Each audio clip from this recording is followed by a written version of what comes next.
Welcome to Almas Jacob live. मैं हूं Almas Jacob और आप देख रहे हैं global warming to disrupt financial system freeze bank accounts.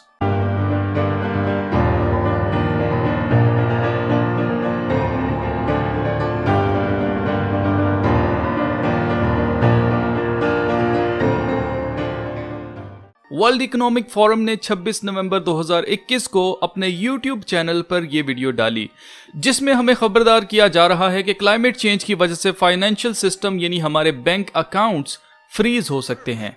एक सुबह आप उठें और आपको ख्याल आए कि घर में तो कुछ खाने को है नहीं, तो मैं जरा ATM जाकर पैसे निकाल लाऊं ताकि कुछ खाने को ला सकूं।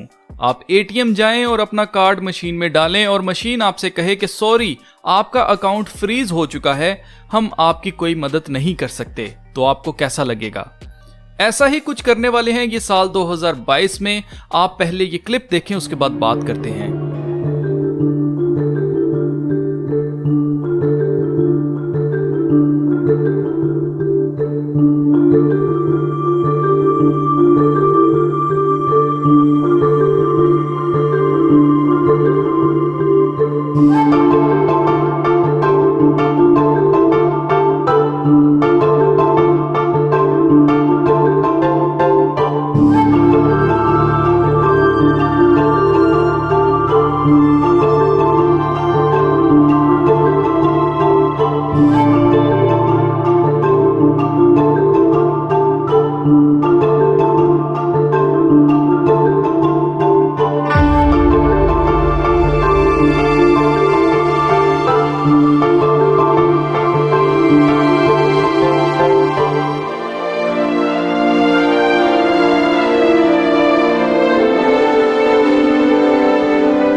तो जीजो, आपने देखा कि इनका कहना है कि आज के दौर में कंपनीज इंटरकनेक्टेड हैं और बहुत ज्यादा कंपनीज आपस में पेमेंट का लेन देन जो है वो इंटरकनेक्टेड हो चुकी हैं, जिसकी वजह से कंपनीज एक दूसरे के ऊपर टोटली डिपेंडेंट हो चुकी हैं।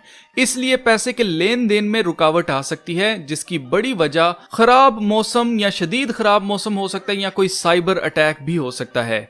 अब ये ऐसी बात क्यों कही जा रही है, इसके पीछे का रीजन समझ लेते हैं। एक दूसरे के ऊपर कंपनीज इस तरह से हो गई हैं जी डिपेंडेंट, क्योंकि अगर आपने नोट किया हो तो जैसे हमारे पास कुछ ऐप्स हैं, जैसे पेटीएम है, जैज कैश है, यू पैसा है, इस तरह की और बहुत सारी ऐप्स हैं जो कि आपको ऑनलाइन परचेजिंग करने देती हैं। और इसी तरह से गूगल है, आप किसी भी तरह से गूगल पे से आप कोई भी ऐप डाउनलोड कर सकते हैं, पेमेंट कर सकते हैं, वो फौरन उसी टाइम आपकी पेमेंट हो जाती है। गूगल ये शो करता है कि आपने चीज परचेज कर ली है, लेकिन बाद में गूगल की ये रिस्पॉन्सिबिलिटी होती है कि जो भी ट्रांजैक्शंस हुई हैं, जो भी पैसे का लेन देन हुआ है, जिस भी कंपनी के थ्रू हुआ है, जिसकी भी कंपनी के साथ हुआ है, आपस में ये लोग फिर बाद में अपने अकाउंट्स जो हैं वो क्लियर करते हैं। और ये पैसा जो इधर से उधर भेजा जाता है, ये फिजिकली भेजा जाता है। आपने ऐसी गाड़ियां देखी होंगी, आर्मर कार्स उनको बोला जाता है, जिनके अंदर पैसे को एक जगह से दूसरी जगह ट्रांसफर किया जाता है, एक बैंक से दूसरे बैंक में ट्रांसफर किया जाता है। तो इस तरह की ट्रांसपोर्ट जो है उसको इस्तेमाल किया जाता है पैसे को एक जगह से दूसरी जगह पहुंचाने के लिए, जो कि फिजिकल वर्ल्ड में तो होता ही है, लेकिन जो डिजिटल वर्ल्ड है उसमें एकदम से चुटकी बजाते हमारा काम हो जाता है। तो इस तरह से जो कंपनीज हैं आपस में इंटरकनेक्टेड हुई हैं और एक दूसरे के ऊपर डिपेंडेंट हैं। अब जब तक पिछली पेमेंट क्लियर नहीं होती है, आगे जो है वो काम नहीं चल सकता है। अभी तक तो ये सब कुछ स्मूथली हो रहा था इंटरनेट के जरिए, लेकिन आगे कहा जा रहा है कि जी क्लाइमेट चेंज आ रहा है और क्लाइमेट चेंज से शदीद किस्म की मौसमी तब्दीलियां आएंगी। जब मौसमी तब्दीलियां आएंगी और शदीद किस्म के मौसम होंगे, तो मौसम अगर खराब होगा तो जो ट्रांसपोर्ट है पैसे की वो नहीं हो पाएगी। अब सवाल ये पैदा होता है कि अगर ये मसले हैं तो ये हमें क्यों बता रहे हैं इन लोगों को? तो उन कंपनीज के साथ राब्ता करना चाहिए कि आगे क्लाइमेट की वजह से हो सकता है जी आपके साथ ये प्रॉब्लम हो, लेकिन ये आम जनता को क्यों बता रहे हैं? तो इसका एक ही मकसद है और वो है द ग्रेट रीसेट। आपको क्या लगता है ये 3 साल से जो बीमारी चल रही है और इसकी वजह से जो भी लॉकडाउन्स किए गए, जो कुछ भी इसकी वजह से किया जा रहा है और जो नए कानून बन रहे हैं, जो भी नई चीजें हो रही हैं, वो क्यों हो रही हैं? It was already planned for the great reset। और ये the great reset जो वर्ड है ये निकला कहां से है? ये कहां से ये फ्रेज निकला है? ये निकला ही वर्ल्ड इकोनॉमिक फोरम से है। अब वर्ल्ड इकोनॉमिक फोरम के ऊपर अगर हम बात करें तो इसके ऊपर एक सेपरेट वीडियो बन सकती है, लेकिन मैं आपको छोटा सा बता देता हूं कि वर्ल्ड इकोनॉमिक फोरम एक ऐसी जगह है जहां पर कौमों के जो प्रेसिडेंट्स होते हैं, जो कोई भी वहां पर इख्तियार रखने वाले लोग होते हैं डिफरेंट नेशंस के, ये यूएन के अंडर आती है बेसिकली वर्ल्ड इकोनॉमिक फोरम। तो इनको हुक्म मानना पड़ता है कौमों को वर्ल्ड इकोनॉमिक फोरम पर जो भी रिपोर्ट्स तैयार की जाती हैं, जो कुछ भी आगे हुकूमतों को हुक्म बेसिकली इस जगह से दिया जाता है। तो द ग्रेट रीसेट जो है इसका मकसद क्या है? इसका मकसद है डिजिटल करेंसी की तरफ दुनिया को लेके आना। अब ये इतना बड़ा जो प्लान इन्होंने किया, अब ये इसको ऐसे ही तो जाने नहीं देंगे, इसको लटकाएंगे। और अभी आपको पता है और नए नए वेरिएंट्स और नई नई चीजें निकलती आएंगी, और ये तब तक खत्म नहीं होगा जब तक कि न्यू वर्ल्ड ऑर्डर के अंदर हम दाखिल नहीं हो जाते। आपको याद रखना कि मोदी की स्पीच क्या थी? मोदी ने स्पीच की थी कि जी पोस्ट न्यू वर्ल्ड ऑर्डर ने आना ही आना है, लेकिन अभी हमें यह नहीं पता कि उसको कौन इनिशिएट करेगा, कहां से वो लीड करेगा, लेकिन उसने आना ही आना है, यानी कि हम न्यू वर्ल्ड ऑर्डर में इसके बाद दाखिल हो जाएंगे। इसीलिए ये इसको प्रोलॉन्ग किया जा रहा है, इसको और बढ़ाया जा रहा है। इस ड्रामे को खत्म नहीं किया जाएगा जब तक के द ग्रेट रीसेट का काम पूरा नहीं हो जाता। और ग्रेट रीसेट का काम अब उसमें एक कड़ी ये भी है जी, क्लाइमेट चेंज के ऊपर इल्जाम लगा के जी मौसम की खराबी की वजह से अब ट्रांसपोर्ट नहीं किया जा रहा है। और आपने ये न्यूज़ भी सुनी होगी कि जी शिप्स पड़ी हुई हैं बंदरगाह के ऊपर अमेरिका की, और वहां पर ड्राइवर्स नहीं हैं, जो कि ट्रक ड्राइवर्स होते हैं वो अवेलेबल नहीं है कि वो जी वहां से शिप्स को लेके जो कंटेनर्स आए हुए हैं उनको आगे माल को शिप किया जाए, दुकानों तक पहुंचाया जाए। ट्रांसपोर्ट के लिए जी ड्राइवर्स ही नहीं है। तो ये क्यों न्यूज़ें ऐसी आ रही हैं? ये इसलिए आ रही हैं क्योंकि इनका मकसद है सारी दुनिया को डिजिटल करेंसी की तरफ लेके आना।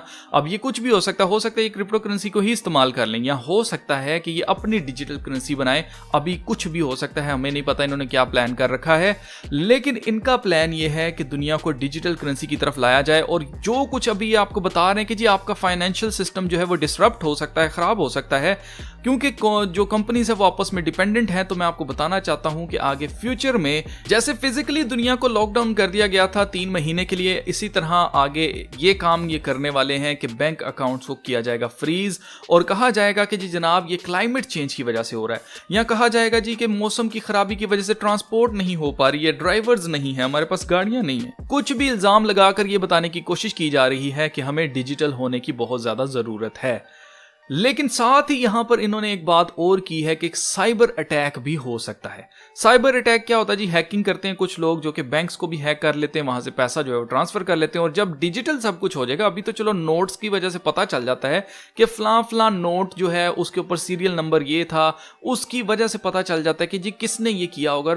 जब वो नोट्स इस्तेमाल होते हैं, मार्केट में आते हैं, तो उसको ट्रेस आउट किया जा सकता है जी कि कहां से आ रहे हैं। लेकिन अब ये चाह रहे हैं कि सब कुछ डिजिटल हो जाए। जब सब कुछ डिजिटल हो जाएगा तो फिर कौन कहां से अटैक कर रहा है, किसका अकाउंट हैक हो रहा है, क्या हो रहा है, इसको हैंडल करना नियरली इम्पॉसिबल हो जाएगा, और किसी को भी नहीं पता चलेगा कि कहां से क्या हुआ है, क्योंकि सब कुछ डिजिट्स में आ जाएगा। अब इससे होगा ये कि लोगों का बैंक्स के ऊपर से ट्रस्ट जो है वो उठेगा, लोग शायद क्रिप्टो करेंसी की तरफ जाएं, या लोग कहेंगे जी कि इसका हल निकालें जल्दी से। इन्होंने हमेशा इसी तरह से करना होता है, ऑर्डर आउट ऑफ क्योस निकालना होता है। पहले एक क्योस पैदा करते हैं कि जी भाई बैंकिंग सिस्टम में बड़ा मसला आ रहा है जी, अब हमें डिजिटल होना पड़ेगा, इसका सोल्यूशन ये है। लोगों को साथ ही सोल्यूशन दे देते हैं अपने मर्जी का, और लोग जो है वो कहते हैं हाँ जी हम जान छोड़ो साड़ी, और इसको करो जैसे भी करना है, जो भी करना है, हमारी जान छोड़ो। तो ये इसी तरह से कि एक सुबह आप उठें और आप देखें कि बिजली भी आ रही है, इंटरनेट भी चल रहा है, मगर जब आप अपने बैंक अकाउंट में लॉगिन करना चाहें तो आप लॉगिन ही ना कर सकें, क्योंकि आपको मैसेज ही ये पढ़ने को मिले कि आपका अकाउंट फ्रीज हो चुका है। जब इस तरह की फजूलियात की जाएंगी, इस तरह की तंग किया जाएगा लोगों को, तो लोग कहेंगे कि जी जो भी इसका सोल्यूशन है जल्दी से इसका सोल्यूशन लाओ, मेरी जिंदगी को दोबारा वापस नॉर्मल पे लेके आओ। तो मैं आपको इस वीडियो के जरिए बताना चाहता हूं कि आगे फ्यूचर में इनका प्लान है लॉकडाउन करने का, फ्रीज करने का बैंक अकाउंट्स को, और ये जानबूझकर तंग किया जाएगा। ये आपको तैयार कर रहे हैं, ये प्रिडिक्टिव माइंड प्रोग्रामिंग हो रही है, और जब ऐसा होगा तो लोग ऑलरेडी तैयार होंगे कि हाँ जी इसका हल ही डिजिटल करेंसी है। वाकई जी ट्रांसपोर्ट बड़ा मुश्किल से पैसे को इधर उधर लेके जाया जाता है, तो ये बड़ी मुश्किल काम है, तो जी ठीक है जी डिजिटल कर दें। और डिजिटल अगर ये हो गया तो मैं आपको बता दूं कि डिजिटल होने के नुकसान सबसे बड़ा ये है कि सारा का सारा टोटल कंट्रोल बैंक्स के पास जाएगा, और जो कोई भी मार्क ऑफ द बीस्ट नहीं लेगा, उसको सजदा नहीं करेगा मुखालिफ मसीह को, तो उसको किसी भी सूरत से ब्लैकमेल किया जा सकता है, उसके अकाउंट को फ्रीज कर दिया जाएगा। और ये होना ही है, और उसकी रीजन ये है, खुदा के कलाम में लिखा है कि कोई भी उसके निशान के बगैर खरीदो फरोख्त ही नहीं कर पाएगा, यानी कि किसी को भी कुछ भी बाय और सेल करने नहीं दिया जाएगा। तो अजीजो देख लो, आपके सामने खुदा का कलाम जो है वो पूरा होता जा रहा है और मैं ये वीडियोस बनाकर आपको इसलिए अवेयर करता हूं ताकि अब जब भी ऐसा हो तो आप पहले से इसकी तैयारी कर लें। इसका सोल्यूशन ये है कि आपके पास कम से कम 3 महीने के लिए आपके पास ऐसे पैसे होने चाहिए जो कि आपके 3 महीने गुजर जाएं। जब तक ये इसको टोटली डिजिटल नहीं करते, जब तक ये कहते हैं जी कैश अब जो है वो एक्सेप्ट नहीं होगा, सब कुछ डिजिटल हो गया, तब तक आपको कम से कम 3 महीने के लिए अपनी तैयारी करके रखनी चाहिए। क्योंकि जैसे इन्होंने 3 महीने के लिए लॉकडाउन किया था, मुझे शक है कि आगे फ्यूचर में शायद ये 3 महीने के लिए बैंक्स को फ्रीज भी कर सकते हैं।